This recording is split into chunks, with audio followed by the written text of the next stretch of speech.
speaker, Madam Sandra Rodriguez, for 1 minute.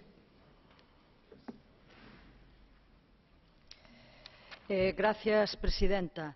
A mí me gustaría resaltar aquí una vez más que cada conflicto que analizamos o debatimos en este Parlamento siempre está directamente ligado con los intereses de las compañías transnacionales y de las potencias occidentales en el saqueo de los recursos de estos países.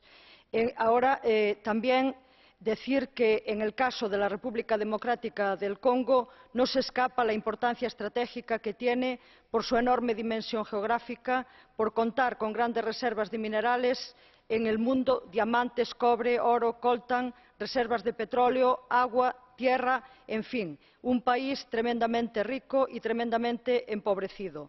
Creo que para poner solución a estos conflictos hay que empezar a hablar seriamente de que las multinacionales tienen que salir, tienen que dejar que sean los propios pueblos los que decidan sobre sus recursos y sobre sus economías. Y decir también que en los casos de conflicto denunciar que normalmente las mujeres y las niñas siempre se llevan la peor parte y tenemos que prestar atención especial. Gracias.